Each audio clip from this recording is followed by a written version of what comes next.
Today we're here to talk about the threat we face from Communist China. And let's remember, it's Communist China. We can't forget that. Xi, the General Secretary of the Chinese Communist Party, is a dictator, a human rights violator who is denying basic rights to the people of Hong Kong, cracking down on dissidents, militarizing the South China Sea, and imprisoning more than 1 million Uyghurs in internment camps simply because of their religion. We cannot continue to pretend that General Secretary Xi is a world leader intent on pursuing policies of freedom, economic cooperation, and peace. He pursues policies that are good for the Chinese Communist Party, period. He is a despot in disguise. He's Mao Zedong with a makeover. Unfortunately, the last few decades of policies coming out of Washington have not solved the problem of Communist China. We've merely altered the battlefield. For far too long, since President Nixon traveled to Communist China in 1972, the United States has pursued a policy of cooperation and integration. President Nixon's goal was to disassociate Communist China from the Soviet Union and prevent their further intrusion into Southeast Asia. But as the decades marched on, policymakers in Washington convinced themselves that they could change Communist China, that they could bring them into the world community. Some focused solely on strengthening the U.S. economy and expanding opportunity for American companies. Our relationship with Communist China was an opportunity to venture into new markets, new industries, and new wealth. On this front, some companies have seen great success in the short term, but others have watched as the Chinese government orchestrated the theft of intellectual property and ultimately their customers. For those whose focus was on spreading American values of freedom, democracy, and capitalism around the globe, the hope was that a relationship with Communist China would naturally result in their adoption of our values. Many were convinced that they showed Communist China and its people of a free market economy, of human rights and individual dignity, of a democratic system that respects the will of the people, that they would naturally move in our direction. It's time for policymakers in Washington to admit that this effort has been a complete failure. Rather than move Communist China in the direction of democratic values, the policy of economic cooperation has simply given Communist China the resources to compete with the United States on a global scale, all while they continue to nationalize industries, steal from U.S. companies, deny basic human rights, violently suppress dissent, and pursue policies of religious oppression. Our posture towards Communist China has simply strengthened a determined adversary, one that views this conflict as a zero-sum game. They win, we lose. For Beijing, their goal of increasing influence around the world requires the United States and other freedom-loving countries to be weakened. Communist China does not want to join the community of nations so much as it wants to rule it. The result, whether we want to admit it or not, is there is a new Cold War. The threat today is not another nuclear annihilation. Rather, this is a Cold War focused on technology, misinformation, and political persuasion. As I've traveled around the world, I've seen Communist China global reach up close. In Panama, Communist China is building a port, their own port, to control the flow of goods in our hemisphere. In Argentina, Communist China is building a new nuclear power plant that the Argentine government doesn't need or want. Across Africa, Communist China is mining natural resources with the goal of furthering their control. And all around the world, Chinese state-sponsored national champion technology companies like Huawei expand their reach. Right here at home, we've been faced with instances of Chinese infiltration into American research institutions with the goal of stealing sensitive, often taxpayer-funded research. Communist China's goal is to control as much of the region and the world as they can. We must be very clear-eyed about this, and we must restructure our global posture and national security apparatus to reflect this growing threat.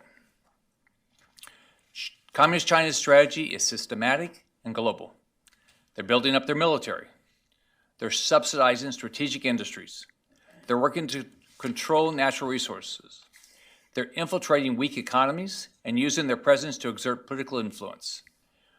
They're applying more pressure in East Asia, particularly Hong Kong and Taiwan, while also expanding their reach all across the globe. They're building a surveillance state, both inside and outside of Communist China, to dominate and control the flow of information. Our commitment to peace, democracy, and human rights around the globe must be paired with an equally global strategy to deal with the growing threat of Communist China. What I've tried to focus on throughout my first year in the U.S. Senate is finding every opportunity possible to reveal Communist China's true intentions and their fundamentally anti-democratic worldview. Our goal must be to untangle some of the missteps our government has made to protect the citizens of the United States and the long-term security of our economy. I introduced legislation that would prevent the federal government from purchasing drones made in Communist China and other adversaries due to the national security threat. I introduced legislation that would prohibit intelligence sharing with countries that give Huawei access to their 5G networks. I introduced legislation that will prevent U.S. companies from selling component parts to Huawei and other Chinese-owned tech companies. I've supported a national defense strategy that reflects a commitment to combating the threat of Chinese military expansion. I fought to expose Chinese propaganda outlets like China Daily that collaborate with U.S. media companies to publish inserts appearing to be real news. I've urged U.S. research institutions and hospitals to take steps to safeguard sensitive technology and research, a push that has already resulted in high-profile institutions terminating employees who had undisclosed relationships with Communist China. I fought successfully to get the Peace Corps out of Communist China. I joined legislation to prevent federal retirement savings funds from being invested in Communist China. I was the first U.S. senator to visit Hong Kong after the protests began and supported the Hong Kong Human Rights and Democracy Act, one of the few bipartisan accomplishments of this Congress. I also introduced legislation that would prevent U.S. companies from selling crowd control equipment to the Hong Kong police. I supported legislation to urge Taiwan's admittance into the WHO and have strongly voiced my support for continued arms sales to Taiwan. I've traveled to Latin America, Europe, Asia, and the Middle East, urging countries to understand the threat from Communist China and not bow to their political and economic pressure. Over the last few years, we've seen a tectonic shift in the way policymakers view the problem of Communist China. It may be the only issue that both parties fundamentally agree on. We're taking the threat to our security and our way of life seriously, and that's progress. But there's a lot more to do. My hope is that discussions like these and those that are happening in the halls of Congress and in boardrooms across our country will further our goals of highlighting Communist China's aggression and in developing a comprehensive strategy to address this threat. Today, I've spent a lot of time talking about the geopolitical threat of Communist China, a threat I think that's going to dominate the next century. We often talk about this threat in very abstract terms, but I want to conclude today by talking about the real people that are suffering in Communist China. There is a human cost to the kind of anti-democratic, anti-religion, and anti-human rights regime that General Secretary Xi is leading in Communist China. I've traveled to Hong Kong and have spent many hours meeting with the leaders of the democratic protest. Many have been beaten, sexually harassed, or arrested simply for exercising the basic rights they were promised during the handover from Great Britain in 1997. Nathan Law was one of them. Nathan was one of the students that founded Demosisto in 2016, and he co-founded the network of young democratic Asians to promote exchanges among social activists. He was elected to the Legislative Council and became the youngest legislative counselor in history, only to see his seat overturned by Communist China. He was later jailed for his participation in the Umbrella Movement. I was honored to have Nathan as my guest at last month's State of the Union. Journalists have been imprisoned and expelled from the country for simply reporting the truth. One lost her eye to police violence. More than 1 million Muslim minorities are being held in internment camps simply because of their religion. Faced with re-education programs, isolation, and forced organ harvesting. In some instances, Communist China sent men to sleep in the same bed as Uyghur women. A disgusting act with no purpose other than to demean, degrade, and dehumanize. It's cruelty, plain and simple. It's barbarism. We can no longer pretend that Communist China is an ally with good intentions, merely a partner with customs or a political system that we don't fully understand. We know that Communist China is. We know what Communist China is. We know who they are.